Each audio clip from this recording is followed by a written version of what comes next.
आप सभी प्यारे व्यूअर्स का वेलकम है वाईडी के ट्यूटोरियल क्लास में। मेरा नाम है अमन बहल। एक गवर्नमेंट सर्वेंट हूँ एसएससी सीजीएल के थ्रू और हिंदी मीडियम का स्टूडेंट रहा हूँ मैं शुरू से लास्ट तक। इन क्लासेस के जरिए मैं आपको बताता हूँ क्या अप्रोच आपकी होनी चाहिए। हिंदी मीडियम का होने के बावजूद किस अप्रोच से इंग्लिश में आप सफलता को पा सकते हैं। गारंटर बिवेयर आज का आर्टिकल है जिसको हम डिस्कस करने वाले हैं। एक इकोनॉमिक आर्टिकल है, बैंकिंग सेक्टर में एनपीएस के ऊपर लिखा हुआ है ना। शुरू करें। अप्रोच आपकी ऐसी होगी जिसमें आप ट्रांसलेट भी करोगे हर लाइन को, और ट्रांसलेट करने के बाद आप उसकी ग्रामर और वोकैबुलरी को अलग से लेके समझोगे। तो आज आधे पौने घंटे में जितने भी ग्रामर रूल्स आएंगे है ना, हम सीखने वाले हैं, जो आप सभी अप्लाई करेंगे इस क्विज़ के ऊपर। ये फर्स्ट क्विज़ है बैंकिंग वालों के लिए, खासकर थोड़ा अच्छे लेवल का है ना, बैंक वाले तो ज़रूरी करना है इसको। अब मैं आपको दिखा रहा हूँ सेकेंड क्विज़, ये सभी के लिए क्लोज टेस्ट का। तो जो भी आप सीखो इस पर अप्लाई करो। वीडियो के लास्ट में सोल्यूशन मैं आपको करवाता हूँ। चलिए शुरू करते हैं, आइए कुछ नया सीखते हैं।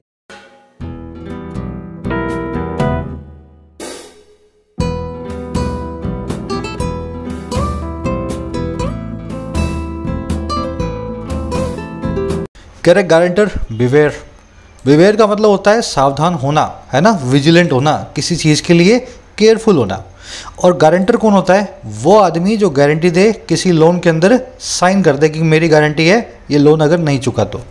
गारंटर बिवेयर का मतलब है अब गारंटर लोग सबके सब सावधान हो जाओ, एक नया रूल आ गया है। अब अगर आपने गारंटी दी तो आपको लोन चुकाना भी पड़ सकता है। अब गारंटर बिवेयर नाम का ये फ्रेज आया कहाँ से है, थोड़ा समझें। एक फ्रेज आप बहुत देखेंगे इकोनॉमिक आर्टिकल्स में, खास करके आता है कैविएट एम्प्टर। ये आप बैंकिंग आर्टिकल्स में बहुत देखोगे अगर आप रीडिंग करते हो तो, है ना। कैविएट एम्प्टर का मतलब होता है बायर बिवेयर, मतलब सवारी अपने सामान की खुद जिम्मेवार है। जो आप खरीद रहे हो उसके लिए आप खुद जिम्मेदार हो। कोई भी गारंटी इस प्रोडक्ट पे नहीं मिलती है। अक्सर कई प्रोडक्ट्स के ऊपर भी लिखा होगा कैविएट एम्प्टर या बायर बिवेयर। तो बायर बिवेयर से हमारे आर्टिकल के एडिटर ने आज गारंटर बिवेयर नाम का फ्रेज बना दिया है ना। तो कैविएट एम्प्टर को आप याद रखें। इससे एक इडियम भी बनती है, to mind one's p's and q's. अपने पीज और क्यूज को माइंड करना, केयरफुल होना, सावधान होना अपने जो भी आप एक्शंस ले रहे हो उनके लिए, है ना। चलिए आगे बढ़ेंगे। बता रहा है किस बारे में बिवेयर होना है। कह रहा है on loans to corporate borrowers. जो लोन्स की बात हो रही है कॉर्पोरेट बोरोवर्स को। कॉर्पोरेट बोरोवर्स वो होते हैं जो लोग कंपनी चलाने के लिए सरकार से या बैंक से लोन लेते हैं। इन चीज़ों का खास ध्यान रखा करो। ये कैविएट एम्प्टर मैंने आपको बताया ना, ये एडिशनल इन्फॉर्मेशन इसलिए दे रहा हूँ मैं, जिस दिन तुम्हारा सामना हो इस फ्रेज से तुम्हें पहले से ही मालूम हो इसका मीनिंग क्या होता है।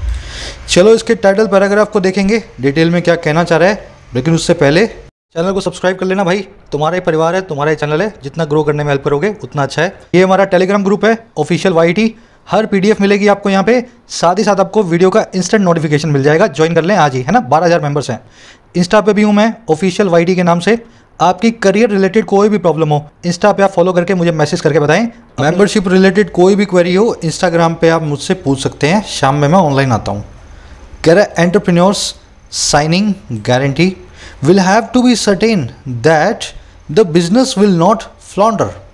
कह रहे जो एंटरप्रेन्योर्स हैं, जो उद्यमी हैं, व्यवसायी हैं, और जो साइन कर रहे हैं गारंटी को, जो गारंटी को हस्ताक्षर कर रहे हैं, कह रहा है अब उनको विल हैव टू, फ्यूचर में has to, have to, had to, मतलब ऑब्लिगेशन।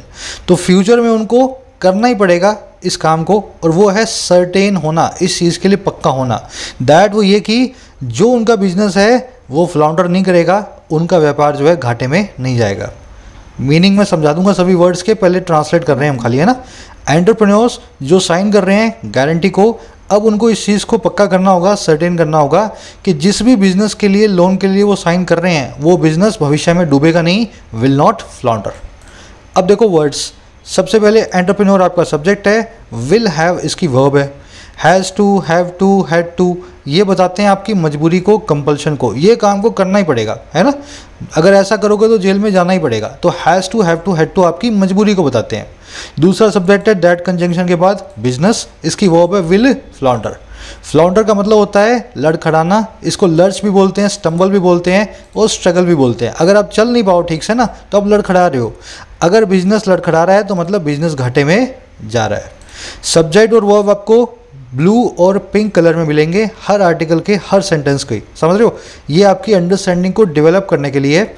चलिए आगे बढ़ते हैं। अब एक समरी मैं आपको दे देता हूँ किस बारे में लिखा हुआ आपको पता लगे। देखो समरी ये है कि अभी तक क्या होता था, अगर किसी आदमी ने गारंटी दी है किसी लोन में तो उसकी एक लिमिटेड सी गारंटी होती थी, है ना। अगर लोन लेने वाला भाग गया तो गारंटी देने वाले को बैंक जो है पकड़ के जेल में नहीं डलवा सकता था, ना उससे कोई भरपाई करवा सकता था। लेकिन अब सुप्रीम कोर्ट ने एक जजमेंट दे दी। उस जजमेंट में लिखा हुआ है अगर कोई आदमी लोन लेकर के भाग जाए, वो भी कौन सा, कॉरपोरेट लोन हज़ारों लाखों करोड़ का, तो उसकी गारंटी देने वाले को तुम जाकर के पकड़ लेना, हम तुम्हें खुली इजाज़त दे रहे हैं, अब जो गारंटी दे अपनी सोच समझ के गारंटी दे। अब हमारा एडिटोरियल क्या कह रहा है, एडिटोरियल ये कह रहा है कि अपने आप में एक वेलकमिंग स्टेप है, क्योंकि इससे बैंकों का बोझ कम होगा। अब भगोड़ों से निपटने के लिए बैंकों को एक नया हथियार मिल गया, एक रास्ता मिल गया है। तो वेलकमिंग टोन होगी।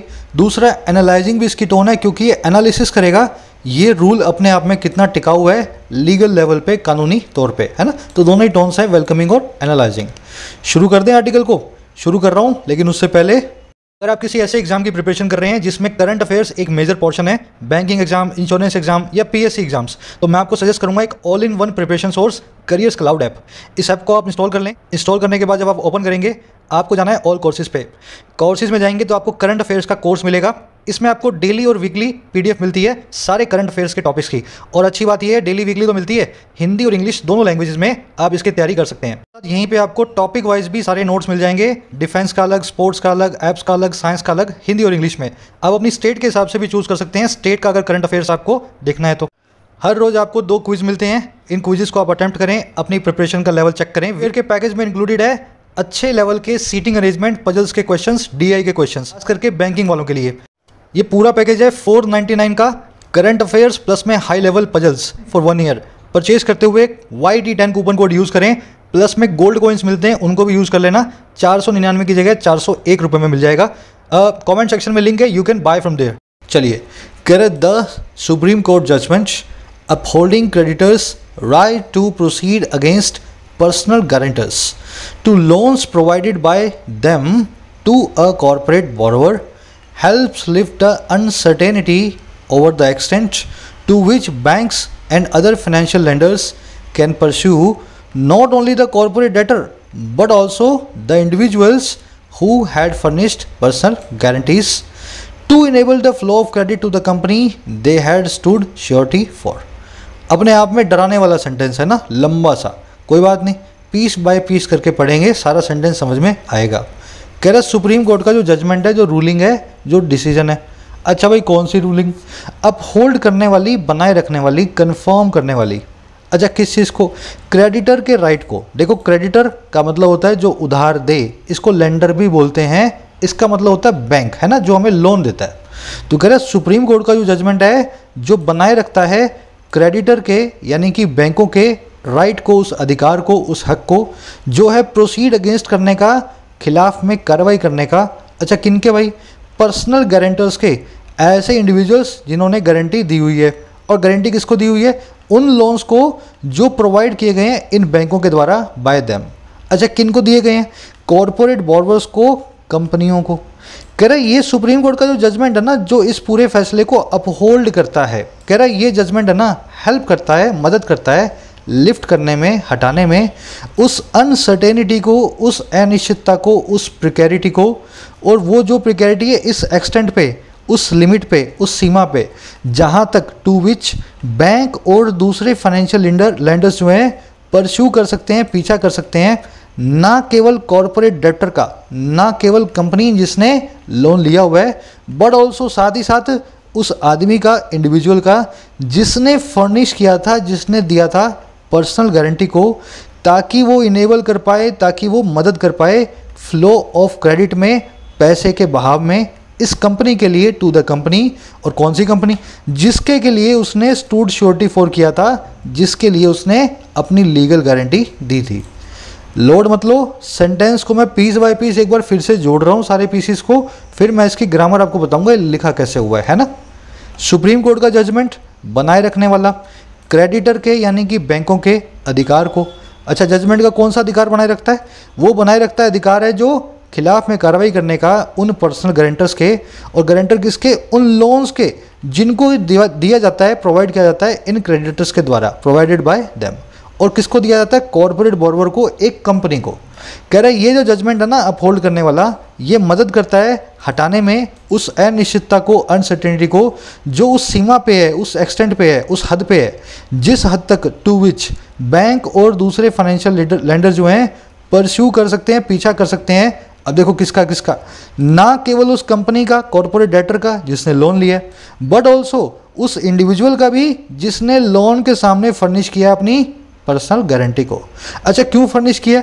ताकि वो इनेबल कर पाए फ्लो ऑफ क्रेडिट को, ताकि वो मदद कर पाए पैसे के बहाव को। क्रेडिट मतलब उधार का पैसा, और कहाँ पे, कंपनी के लिए। और कौन सी कंपनी? जिसके लिए ये पर्सनल गारंटर जो है श्योरिटी को भरता है, स्टैंड श्योरिटी फॉर करता है। समझ गए ना?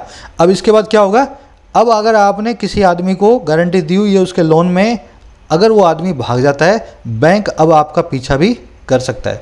समझ गए? देखने वाले वर्ड्स देखो, सब्जेक्ट है आपका जजमेंट, वर्ब इसकी हेल्प्स। सब्जेक्ट वर्ब को पकड़ना बहुत ज़रूरी है, जो नहीं पकड़ पाया ना पूरी कयामत आ जाएगी, तब तक इस सेंटेंस का मीनिंग नहीं निकलेगा उससे। समझ गए ना? बैंक और अदर फाइनेंशियल लेंडर्स की वर्ब है कैन परस्यू, हु की वर्ब है हैड फर्निश्ड। अब वर्ड्स देखेंगे, अपहोल्ड करना मतलब बनाए रखना, अपहोल्ड का मतलब होता है मेंटेन करना, कंफर्म करना। इसका बिल्कुल उल्टा है, एंटोनिम है ओवर रूल या ओवरराइट, इसको सेट असाइड भी बोलते हैं। सुप्रीम कोर्ट जब किसी फैसले को अपहोल्ड कर देता है तो मतलब जो हाई कोर्ट ने फैसला दिया था उसको कंफर्म कर दिया। ओवर रूल या ओवरराइड कर दिया, इसका मतलब ये है फैसले को कैंसिल कर दिया। समझ गए ना? दोनों एक दूसरे के एंटोनिम है। राइट के बाद में, अमेंडमेंट के बाद में हमेशा टू लगाए। Right to education, right to liberty, है ना? राइट ऑफ एजुकेशन कभी भी नहीं होता। क्रेडिटर्स के बाद में यहाँ अपोस्ट्रोफी के बाद में एस क्यों लगाए, मतलब एस क्यों नहीं लगाए, ये आपको पता होगा अच्छे से, आज फिर से अपने डिस्कस नहीं करेंगे। हेल्प एक ऐसी वर्ब है जो अपने बाद में टू इन्फिनेटिव और बेयर इन्फिनेटिव दोनों लेती है। अ कुली हेल्प्ड अस लिफ्ट या टू लिफ्ट द बैग्स, एक कुली ने हमारी लिफ्ट करने में मदद की, बैग्स को उठाने में मदद की। अब आप पूछोगे हेल्प के बाद में क्या लगाऊं, लिफ्ट लिखूं या टू लिफ्ट लिखूं? दोनों ही सही हैं, लेकिन आप प्रीफर करेंगे लिफ्ट को बेयर इन्फिनेटिव को। अगर आप एग्जाम में आपका आता है तो आप जो है बेयर इन्फिनेटिव को ज़्यादा प्रीफर करेंगे। Scheme can help the economy grow या टू ग्रो, कह रहे ये जो खास स्कीम है ना, ये पूरी अर्थव्यवस्था को हेल्प कर सकती है ग्रो करने में। ग्रो भी ठीक है, टू ग्रो भी ठीक है, दोनों आपके हिसाब से, आपकी श्रद्धा के हिसाब से आप लगाएं। पेपर में आप एग्जाम में प्रेफर करेंगे ग्रो को, इसीलिए हेल्प के बाद में लिफ्ट लिखा हुआ है, टू लिफ्ट भी हो सकता था। अनसर्टेनिटी का मतलब होता है प्रिकैरिटी, बहुत अच्छा सिनोनिम है अनिश्चितता का। परस्यू का मतलब होता है किसी का पीछा करना, जैसे he is pursuing a career in singing, वो सिंगिंग में करियर का पीछा कर रहा है। मतलब क्या है, सिंगिंग में करियर बनाने के पीछे पड़ा है, करियर बनाना चाहता है। The police have been pursuing the infamous smuggler for years, police वाले परस्यू कर रहे हैं, पीछा कर रहे हैं इस कुख्यात स्मगलर का कई सालों से। तो परस्यू का मतलब यही होता है किसी चीज़ को पाने की कोशिश करना या किसी चीज़ को पीछा करना। फर्निश का मतलब होता है देना, इसको आप प्रोवाइड भी बोलते हैं, है ना? प्रोवाइड विद बोल दो, प्रोवाइड विद। चलो, डेटर का मतलब होता है जो लोन ले, इसको बोरवर भी बोला जाता है। डेटर में बी साइलेंट होता है, इस बी को कभी भी बोला नहीं जाता। चलो आगे बढ़े। स्टैंड श्योरिटी फॉर समवन या स्टैंड गारंटी फॉर समवन एक फ्रेज है इंग्लिश में, इसका मतलब है कागज पे साइन करके किसी के नाम की गारंटी देना, जिसको भी, जो भी इंसान लोन ले रहा हो किसी बैंक से, है ना? स्टैंड श्योरिटी या स्टैंड गारंटी फॉर अब यूज़ करते हैं। अब देखो ये सेंटेंस में बहुत कुछ था, है ना? मैं बहुत कुछ लिख करके लाया हूँ, और भी कई चीज़ें जो मैंने लिखी नहीं, है ना? बार बार रिपीट करने से रूल जो है वीडियो लंबी हो जाती है। अब मैं आपसे एक दो सवाल पूछ रहा हूँ, अपने दिमाग में सोचो उनके जवाब क्या हैं। नॉट ओनली और बट ऑल्सो के बाद में क्या रूल है जो आपको हमेशा देखना होता है? Rule number 1। दूसरी चीज़, ये फॉर लास्ट में लगा हुआ है, इसका ऑब्जेक्ट कौन है? मैं आपसे 2 सवाल पूछ रहा हूँ, बता नहीं रहा हूँ, आप मुझे बताएंगे। नॉट ओनली और बट ऑल्सो के बाद में क्या रूल है जो आपको देखते ही लगाना होता है? यहाँ लगा भी हुआ है। और इस फॉर का ऑब्जेक्ट कौन है, कहाँ पे रखा हुआ है, ज़रूर से कमेंट्स में बताएं। बढ़े आगे। This ought to be of significant consequence to the financial system already under a mountain of bad loans by helping expedite the resolution of such stressed assets। अब इस पूरे फैसले का वेलकम कर रहा है, कह रहा है ये जो चीज़ है ना ऊपर वाली तामझाम, ये ought to be, ये होने ही वाली है। ought to का मतलब होता है मस्ट या शुड, कह रहे ये चीज़ ज़रूर ही होगी, बहुत ही सिग्निफिकेंट, बहुत ही इंपॉर्टेंट कॉन्सिक्वेंस की, बहुत ही अच्छे परिणाम की, है ना? रिजल्ट की। अच्छा, किसके लिए? पूरे के पूरे फाइनेंशियल सिस्टम के लिए। अच्छा कौन सा सिस्टम है भाई?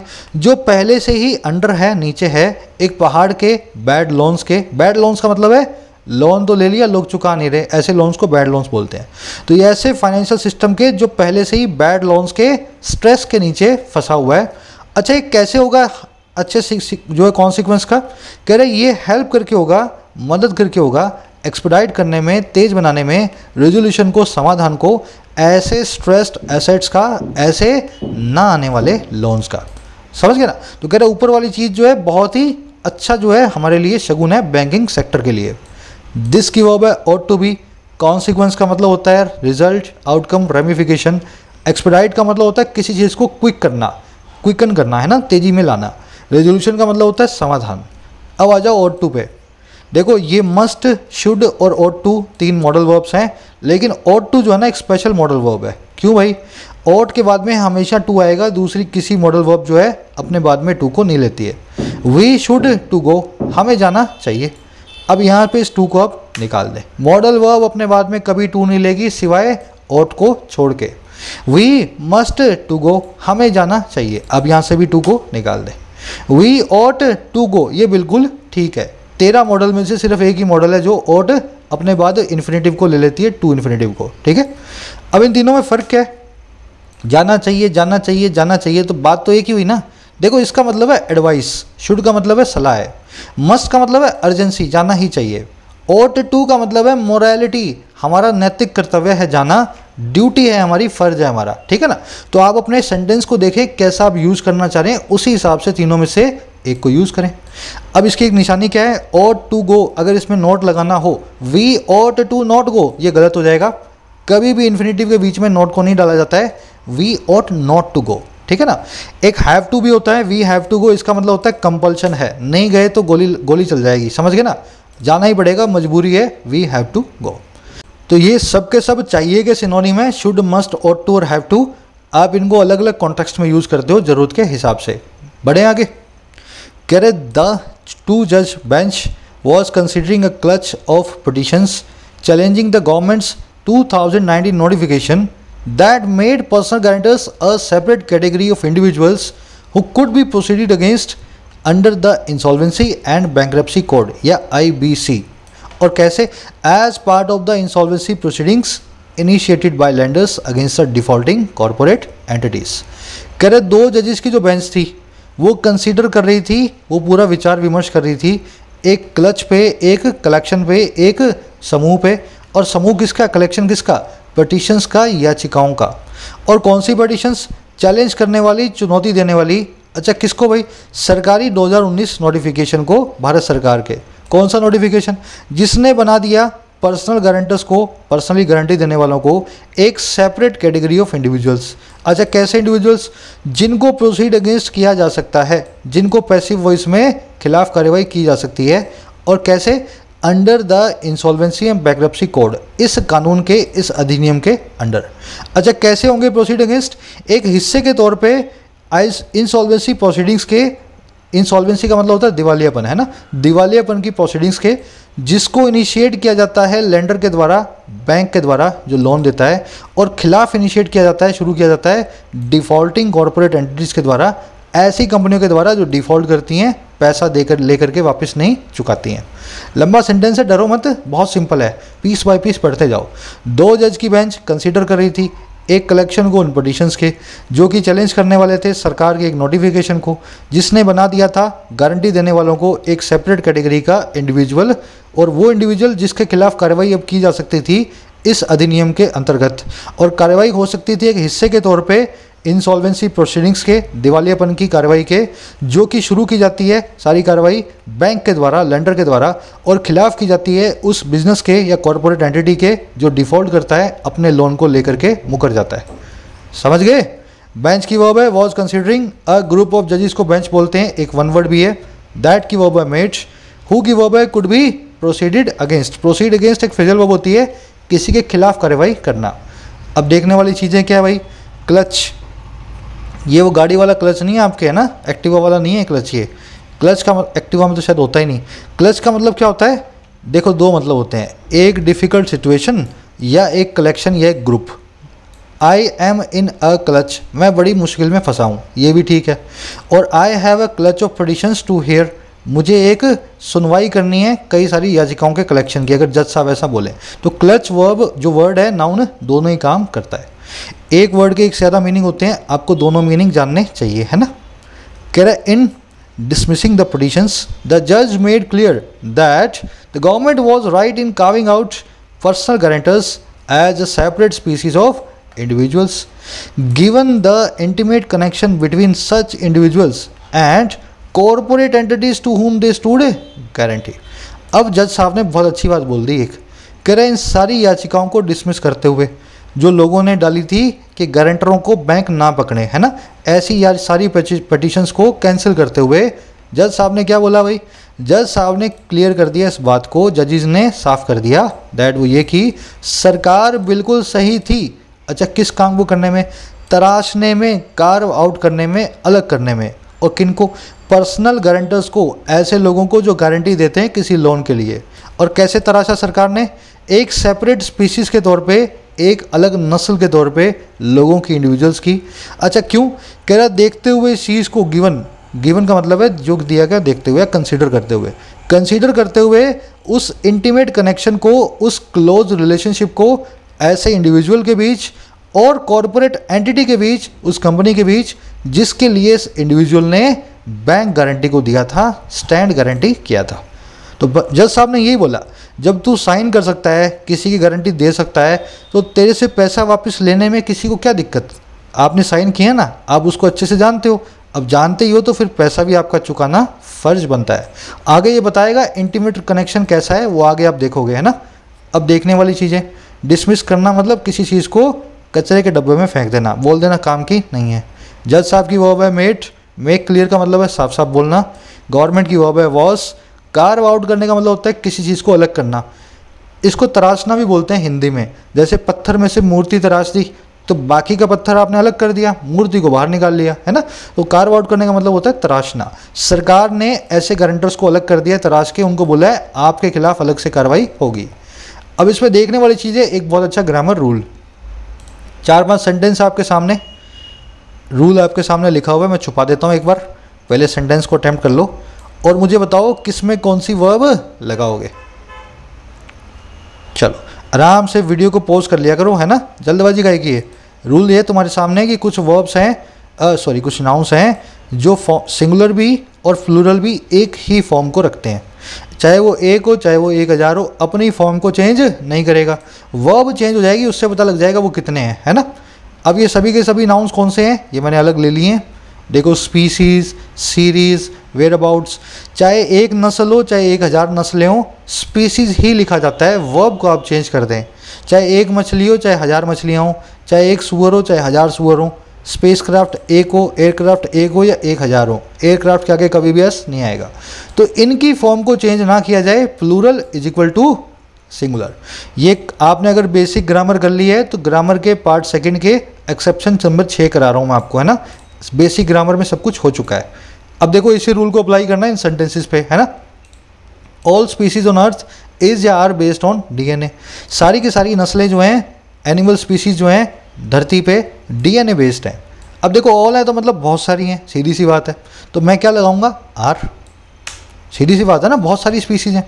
और ह्यूमन स्पीसीज इज या are posing a threat to the earth, जो आदमी की स्पीसीज है, इंसान की जो नस्ल है वो एक पोज कर रही है थ्रेट को हमारी ज़मीन के लिए, धरती के लिए।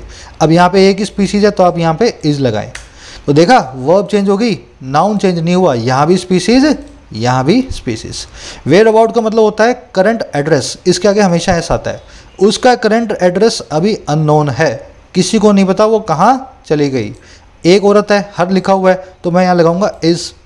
और अगर ऐसा बोलूँ the whereabouts of the fugitive prisoners is या आर स्टिल अननोन, जो एड्रेस हैं भगोड़े प्रिजनर्स के वो अभी भी किसी को नहीं पता, मतलब वो कहाँ गए सब भगोड़े किसी को नहीं पता। अब देखो कई लोगों के अते पते की बात हो रही है, आएगा तो वेयर अबाउट्स ही, लेकिन यहाँ लगेगा आर। नाउन सेम है, वर्ब चेंज हो गई, इज भी लगता है आर भी लगता है, आपको देखना है कितने लोगों के लिए वो नाउन आ रहा है। 36 एयरक्राफ्ट या एयरक्राफ्ट वर या वॉज परचेज फ्रॉम फ्रांस, 36 जहाज़ों को फ्रांस से ख़रीदा गया था। तो पहले तो वर्ब तो वर आएगी मुझे पता ही है, लेकिन एयरक्राफ्ट एक ऐसा नाउन है अपने पीछे कभी भी एस को नहीं लेता, चाहे एक हो चाहे 36 हो। और वैसे ही वन एयरक्राफ्ट फॉल्टी लिख देना है यहाँ पे पहले, वन फॉल्टी एयरक्राफ्ट वॉज या वर रिटर्न, एक खराब एयरक्राफ्ट को वापस किया गया था, यहाँ पे वर को निकाल दो और वॉज रिटर्न लिख दो, ठीक है ना। एयरक्राफ्ट ने प्लूरल वर्ब भी ली, एयरक्राफ्ट ने सिंगुलर वर्ब भी ली। ये सभी नाउन्स को दिखा देता हूँ, ये सभी नाउन्स को माइंड करें, बेसिक शुरू कर दें आज से ही। अगर बेसिक आपका अच्छा नहीं है, इंग्लिश में मजबूरी हमेशा रहेगी जीवन भर, है ना। बेसिक वाली प्लेलिस्ट आपके लिए बनाई हुई है, ज़रूर से उसको रिफ़र करें। चलो आगे बढ़ते हैं। Banks now stand a real chance of recovering substantially more from the resolution of a stressed corporate entity, as in most cases it has been a relatively affluent promoters who have been standing as individual person grantors for the loans extended to companies they promoted। अब बता रहा है ये guarantee देने वालों का और loan लेने वालों की सांठगांठ कैसे होती है, कैसे वो फ़ायदा उठाते हैं, है ना। कह रहा बैंक्स अब स्टैंड करते हैं एक चांस को, एक सही अपॉर्चुनिटी को। तो बैंक्स को अब वास्तव की एक मौका मिल गया है। अच्छा, किस चीज़ का? रिकवर करने का, बहुत ज़्यादा, सब्सटेंशली मोर, मोर नहीं सब्सटेंशली मोर, वास्तव में बहुत ज़्यादा रिकवरी करने का। और कहाँ से? रेजोल्यूशन से एक स्ट्रेस्ड कॉर्पोरेट एंटिटी का। कॉर्पोरेट एंटिटी का मतलब है कंपनी, स्ट्रेस्ड का मतलब है जो स्ट्रेस में है, जिसके पास पैसे की कमी है, जो तंग हाल है, जो दिवालिया है। और रेजोल्यूशन का मतलब है इस दिवालिया कंपनी का जो फाइनल रेजोल्यूशन होता है, जो तेरी अठन्नी चवन्नी है वो भी बैंक को दे करके अपना पीछा छुड़ाती हैं कंपनियां, उस प्रोसेस को बोलते हैं रेजोल्यूशन। समझ गए ना। लिया तो 1 रुपया था, लास्ट में चवन्नी दे करके अपना पीछा छुड़ाया, हाथ जोड़ करके बैंक के आगे। कह रहा अब जो है ना बैंक, इनको मौका मिल गया रिकवर करने का बहुत कुछ, बहुत ज़्यादा, इन स्ट्रेस्ड कॉर्पोरेट एंटिटी के रेजोल्यूशन की प्रोसीडिंग से। समझ गए ना। कह रहा है क्योंकि ज़्यादातर केसेस में ये होते हैं, it has been relatively affluent promoters, तुलनात्मक रूप से ऐसे प्रमोटर्स जो बड़े अमीर हैं, जो एफ्लुएंट हैं, रिच हैं। और कौन है? जो कि स्टैंड कर रहे हैं उन इंडिविजुअल पर्सनल गारंटर के तौर पे इन लोन्स के लिए, जो एक्सटेंड दिए गए हैं इन कंपनीज को जिनको वो प्रमोट करते हैं। अगर आप थोड़ा सा लॉ पढ़ोगे तो आपको पता लगेगा कंपनी और कंपनी का प्रमोटर सेपरेट एंटिटी होते हैं। कंपनी के लिए कंपनी के प्रमोटर पे केस नहीं चल सकता, तो ये प्रमोटर क्या बोलते हैं? ये अपने साइन करके गारंटी दे करके अपनी कंपनी को बहुत सारा लोन दिलवा देते हैं, है ना। और बाद में जब कंपनी मुकर जाती है तो बोलते हैं हम पे केस नहीं चलेगा। अब इस केस के अंदर बैंकों को प्रमोटर से सारा का सारा रिकवर करने का मौका मिल गया है। ये बहुत वेल्दी होते हैं, एफ्लुएंट होते हैं, पैसे वाले होते हैं। समझ गए हो। देखो स्टैंड है ना, वो ये मैंने खबरी पे आपको थोड़े दिन पहले करवाई थी, इससे कई मीनिंग होते हैं। स्टैंड श्योरिटी ऊपर आया था, इसका मतलब होता है किसी को गारंटी देना। स्टैंड अ चांस का मतलब है एक मौका मिल जाना, टू हैव अ चांस, है ना। तो स्टैंड अ चांस मतलब मौका मिल गया बैंक्स को। और कुछ देखने वाला है इसमें? रिलेटिवली, कंपैरेटिवली के बाद में हमेशा एडजेक्टिव की पॉजिटिव डिग्री आती है, कभी भी कंपैरेटिव या सुपरलेटिव ना लगाएं, है ना। चलो आगे बढ़ते हैं। Several corporate leaders are set to be impacted. कह रहे कई सारे कॉर्पोरेट लीडर जो है ना अब तैयार हैं इम्पैक्ट होने के लिए। इस पूरे फैसले का कई सारे उद्योगपतियों पे असर पड़ने वाला है। कह रहे the promoters of many defaulting corporates which are facing action under the IBC, ये जो ऊपर कोड आया था ना, इंसॉल्वेंसी एंड बैंक्रप्सी कोड। कह रहा several promoters of many defaulting corporates which are facing action under IBC had furnished guarantees for thousands of crores in loans availed by the companies they ran. कह रहा बहुत सारे promoters हैं, और किन के? भगोड़ी कंपनियों के, डिफॉल्टिंग कॉर्पोरेट्स के। और कौन से कॉर्पोरेट? जो कि फेस कर रहे हैं एक्शन को दिवालियापन के अधिनियम के अंतर्गत, है ना, IBC कोड के नीचे। कह रहा है इन प्रमोटर्स ने ना फर्निश किया था, दिया था, प्रोवाइड किया था अपनी गारंटी को हज़ारों करोड़ के उन लोन्स के लिए, जिसका फ़ायदा इन कंपनियों ने उठाया। और वो कंपनियां जिनको ये रन करते थे, कंपनी का मालिक भी खुद है और अपनी कंपनी के लिए खुद ही गारंटी दे करके अपनी कंपनी को लोन दिलवा रहा है। और बाद में कंपनी भाग रही है, डिफ़ॉल्ट कर रही है और कह रहा है मैं तो कंपनी का मालिक हूँ, मुझे आप कंपनी के लिए जो है जिम्मेदार नहीं ठहरा सकते हो। कानून की भाषा में ऐसा होता है। समझ गए ना। सब्जेक्ट वर्ब मिला लोगे, सेंटेंस बिल्कुल सिंपल है ना। लीडर्स की वर्ब है आर सेट, प्रमोटर्स की वर्ब है हैड फर्निश्ड, विच की वर्ब है आर फेसिंग। कह रहे the state bank of India alone had submitted in the apex court that it had served demand notices aggregating to more than rupees 39,000 crore to individuals who had signed as guarantors for credit provided to corporate entities। अब बता रहा है SBI ने अपना क्या दुखड़ा रोया। कह रहा है जो एसबीआई है ना, इसने अकेले नहीं सबमिट किया है, और किस में, एपेक्स कोर्ट में, सुप्रीम कोर्ट में इसने अकेले ही फरियाद की है। सबमिट करने का मतलब होता है किसी चीज़ को या तो दे देना या कोई फरियाद करना। तो इसने फरियाद की है, दैट वो ये की कि इसने सर्व कर दिया है डिमांड नोटिस को, इसने भेज दिए हैं डिमांड के नोटिस, और कितने, एग्रीगेट होने वाले, कुल मिलाकर के बनने वाले 39,000 करोड़ से ज़्यादा के। और ऐसे लोगों को भेजा है जिन्होंने साइन किया था गारंटर के तौर पे उस क्रेडिट के लिए, उस कर्जे के लिए जो प्रोवाइड किया गया था कॉरपोरेट एंटिटीज़ को, कंपनियों को, व्यापारों को। समझ गए? तो ये खाली खाली एसबीआई जो है इसी के 39,000 करोड़ बकाए हैं, ऐसे लोगों से, बड़े बड़े अमीर लोगों के बकाए हैं। अब इस सेंटेंस में देखने वाली चीज़, एसबीआई की वर्ब है हैड सबमिटेड, इट की वर्ब है सर्व्ड, हु की वर्ब है साइंड। अब देखो एग्रीगेट जो है ना, इसका मतलब होता है टोटल होना, कुल मिलाकर के होना। इसको आप टोटल भी बोल सकते हो और इक्वल भी बोल सकते हो, है ना। The loans aggregate to ₹5,000 crore. Loan जो है कुल मिलाकर के 5,000 करोड़ के हैं। समझ गए ना, कई सारे लोन्स हैं, मिल मिला के 5,000 करोड़ है। अब आप इसको ऐसा ही बोल सकते हो, the loans total to ₹5,000 crore, या the loans equal to ₹5,000 crore. अब ध्यान देना, ये दोनों सेंटेंस गलत है, सेकंड वाला और थर्ड वाला। टोटल और इक्वल एग्रीगेट के सिनोनिम तो हैं, लेकिन इनके बाद में कभी भी कोई प्रीपोजिशन नहीं आती। देखो टोटल का मतलब होता है अमाउंट टू, अमाउंट टू में तो टू आता है, लेकिन टोटल के बाद में टू नहीं आता। ये टोटल ऐसी वर्ब है, इसकी सिनोनिम है, लेकिन अपने बाद में टू नहीं लेती है। इक्वल का मतलब होता है इक्वेट टू, इक्वेट टू में टू आ गया, लेकिन इक्वल के बाद में टू नहीं आएगा। तो मैं यहाँ से इस टू को भी निकालूंगा और यहाँ से भी इस टू को निकालूंगा। अब आप पूछोगे सर ऐसे कितने सारे हैं? देखो ऐसे हो चुके हैं बहुत सारे, पार्ट नंबर 36 में ग्रामर सीरीज़ के, मैं वो स्लाइड आपको निकाल के बता रहा हूँ। ऐसे कन्फ्यूजिंग सारी की सारी वर्ब्स कौन सी हैं। टोटल का मतलब होता है अमाउंट टू, इक्वल का मतलब होता है इक्वेट टू, आंसर का मतलब होता है रिप्लाई टू, सीक का मतलब होता है लुक फॉर। तो लुक फॉर ठीक है, लेकिन सीक फॉर गलत है ना। वेट फॉर ठीक है, लेकिन अवेट फॉर गलत है।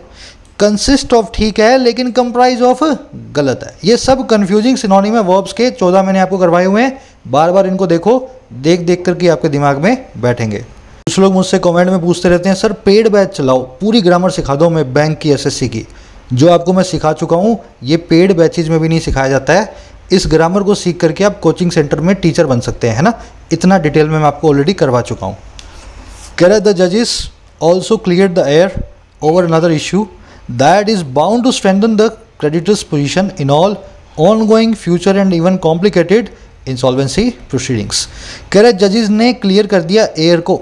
जजेस ने क्लियर द एयर का मतलब होता है सारे डाउट्स को दूर करना। तो जजेस ने साफ कर दिया एक दूसरे इशू को, एक दूसरे मुद्दे को भी, जो कि बाउंड टू था, जो कि पक्का ही था, स्ट्रेंथन करता क्रेडिटर्स की पोजीशन को। और किसमें, सभी के सभी हाल में चालू ऑनगोइंग, फ्यूचर और या तक कि इवन जो कंप्लीटेड इंसॉल्वेंसी प्रोसीडिंग्स हैं, जो पूरी हो चुकी दिवालियापन की कार्रवाई हैं।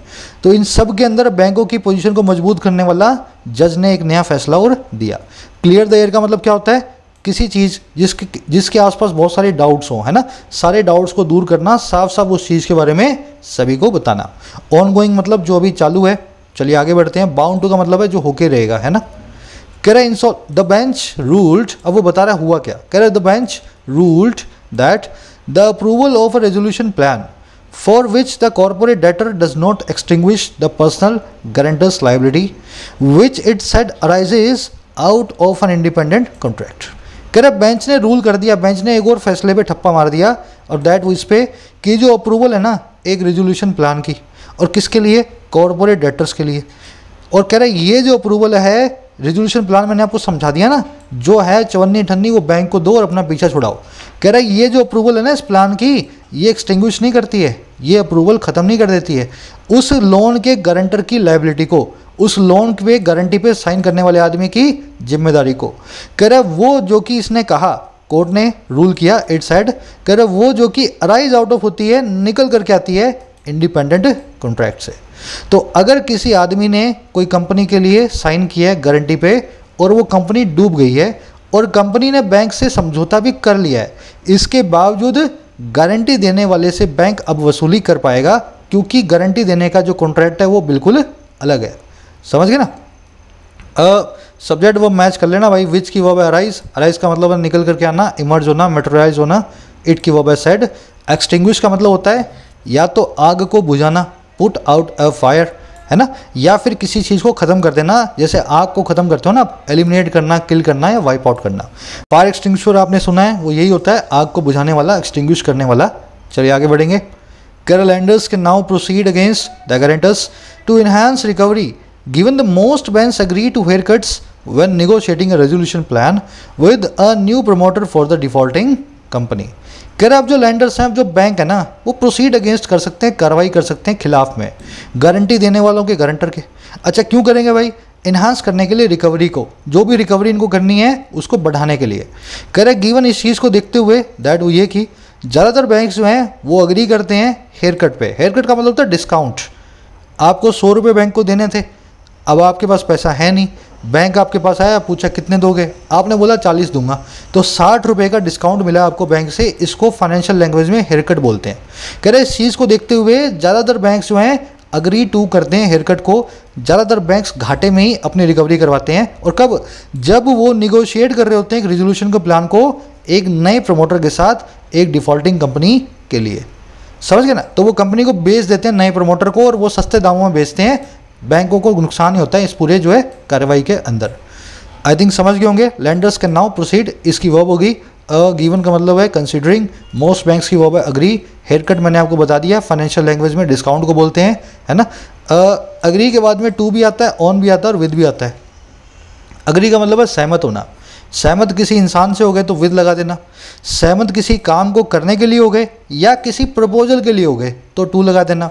सहमत किसी मुद्दे पे हो गए, मैटर पे हो गए, इशू पे हो गए तो एट लगा देना। ये सब चीज़ें प्रैक्टिस से आएंगी। जितनी बार मैं आपको बताऊंगा दिमाग में एक एक सेंटेंस बनाओ, नेचुरली आपके दिमाग में आपको याद नहीं रखना पड़ेगा, अपने आप आएगा। अग्री टू लगाना है, अग्री विद लगाना है ना। अब ये हेयर कट एक प्रपोजल होता है, इसलिए हमने अग्री टू लगाया है ना, एक ऑफर होता है। चलो आगे बढ़े। कह रहा the only wrinkle here is that once the resolution plan becomes legally binding the guarantor loses the recourse to remedy from the borrower when the creditor invokes the personal guarantee. अब कह रहा है इसमें एक पेंच भी है, इस कानून के अंदर एक लूप होल भी है। कह रहा ओनली रिंकल, महज एक ही सलवट है। रिंकल का मतलब होता है सलवट या स्लाइट डिफिकल्टी। कह रहे एक स्लाइट डिफिकल्टी यहाँ पे है, दैट वो ये कि कह रहा वंस, एक बार जब रेजोल्यूशन का प्लान लीगली बाइंडिंग हो जाता है। रेजोल्यूशन प्लान मैंने आपको बता दिया ना, पैसा जो बचा कुछ है वो बैंक को दे करके अपना जो है पीछा छुड़ाना, उस प्लान को बोलते हैं रेजोल्यूशन प्लान। कह रहे एक बार जब रेजोल्यूशन प्लान जो है कानूनी तौर पे बाध्य हो गया, लीगली बाइंडिंग हो गया, उस पर साइन लग गया, कह रहे तो गारंटर जो है ना, गारंटी देने वाला, वो लूज़ कर देगा उस रिकोर्स को, उस रास्ते को जो है रेमेडी का, जो है सोल्यूशन का, बोरोवर से, कर्जा लेने वाले से। और कब? जब क्रेडिटर इन्वोक कर देगा पर्सनल गारंटी को, जब बैंक जो है पर्सनल गारंटी देने वाले के गारंटी को इन्वोक कर देगा, मतलब उसको बुला के पैसे मांगेगा। समझे क्या हुआ इसमें? कंपनी जो है जिसने लोन लिया था, जो कंपनी तो गई बिक, है ना, रेजोल्यूशन प्लान हो गया उसका फाइनल, नए आदमी के पास कंपनी चली गई। अब वो कंपनी का प्रमोटर आ गया नया, अब पहले वाले से गारंटी मांगने के लिए बैंक गया। अब वो पहले वाला बोलेगा मैं कंपनी वाले से ही तुम्हें लेकर के दूंगा, लेकिन जब कंपनी वाले के पास जाएगा वो बोला वो तो बिक गई। तो कह रहे एक बीच में एक ना चक्कर सा बन गया, गोल गोल चक्कर कटेंगे, है ना। वो बोलेगा मैं इससे लूँगा, वो बोलेगा मैं इसको दूंगा। तो कह रहा बस एक ही रिंकल बची है, एक ही स्लाइट डिफिकल्टी है, इसके बारे में थोड़ा बताना पड़ेगा। आगे बढ़े। बाइंडिंग का मतलब होता है कंपल्शन हो, मैंडेटरी हो आपके लिए, इरिवोकेबल हो। रिकोर्स का मतलब होता है ऑल्टरनेटिव पाथ। रेमेडी का मतलब होता है सोल्यूशन।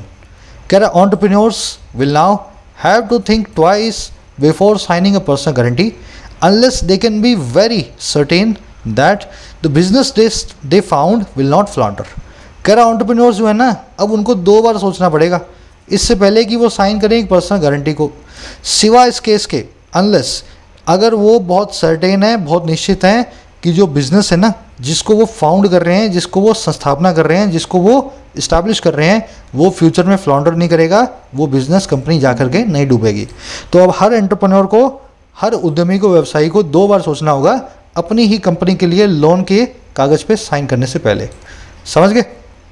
फाइंड, फाउंड आप जानते हैं, 2 अलग अलग वर्ब्स हैं। नोट्स निकाल लो अपने। फाइंड और फाउंड वर्ब में क्या डिफरेंस होता है अभी चेक करो। अनलेस, अनटिल और लेस्ट, तीनों के बाद में कभी भी नॉट नहीं आता है। Drive slowly unless you don't want to die, धीमे चलाओ अगर तुम मरना नहीं चाहते हो तो। हिंदी में ठीक है, इंग्लिश में गलत है।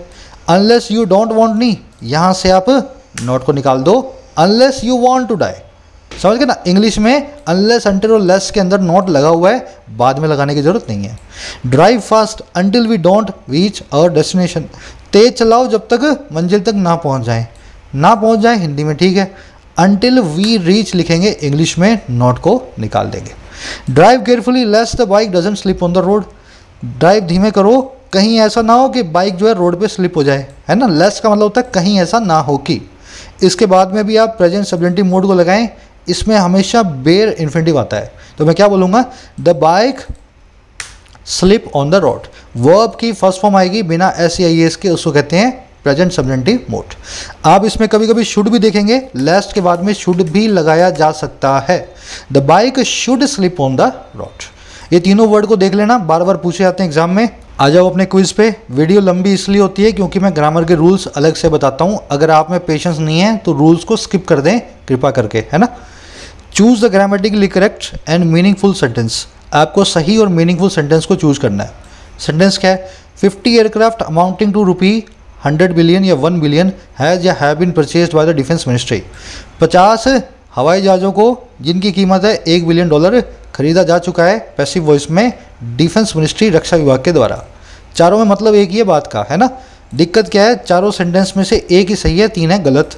अब सही और गलत को कैसे पहचाने, पहली चीज़ तो आप ये देखें, एयरक्राफ्ट कभी होता ही नहीं, एयरक्राफ्ट नाम का वर्ड इंग्लिश में होता ही नहीं, तो सी तो गलत है। दूसरी चीज़ आप क्या देखें, एयरक्राफ्ट को स्पेसक्राफ्ट जो भी लिख रहे हो आप, स्पेसक्राफ्ट एयरक्राफ्ट, वो 50 है, एस तो नहीं लगाओगे लेकिन वर्ब आएगी प्लूरल, तो हैज़ बीन इसके लिए गलत लगेगा, है ना। आपको या तो लगाना है हैव बीन यहाँ पे, यहाँ पे, यहाँ पे, तो ए भी गलत है और सी भी गलत है, ठीक है ना। यहाँ पे हैज़ आ गया, यहाँ पे एयरक्राफ्ट आ गया। अब बी और डी में से एक को निकालना है। अब मुझे बताओ, अमाउंट टू और टोटलिंग टू में से किसके आगे टू आता है, किसके आगे नहीं आता, अभी देख लेते हैं। टोटल टू, टोटल के बाद में तो नहीं आता, अमाउंट के बाद में आता है, तो अमाउंट टू तो ठीक है लेकिन टोटल टू गलत है। अगर ऐसा है तो ये टोटल के बाद वाला टू भी गलत हो गया, डी आपका आंसर है। समझ गए। चलो क्विज नंबर 2। अब मैं आपको बता रहा हूँ, ये फर्स्ट वाला थोड़ा मुश्किल था, ये तो मैंने बहुत ईजी बनाया है। आज मुझे कुछ मुश्किल मिला ही नहीं, दिमाग में आया नहीं जो मैं डाल सकूँ, है ना। अगर पूरी वीडियो ध्यान से देखिए, अभी जो है इनके चारों आंसर्स को निकालो और मेरे आंसर से मैच करो, कमेंट सेक्शन में डाल रहा हूँ, ठीक है। फर्स्ट कमेंट में मिलेंगे और अपना स्कोर जरूर बताना। शाम को वीडियो करेंगे प्रोबेबली, SSC की कंप्लीट स्ट्रेटजी क्या होती है, CPO, CHL, CHSL, है ना, CGL, सबकी आधे घंटे की वीडियो होगी, शाम को 8, साढ़े 8, 9 बजे लेकर के आऊँगा। Until then signing out. जरूर से शेयर कर देना भाइयों। चलिए।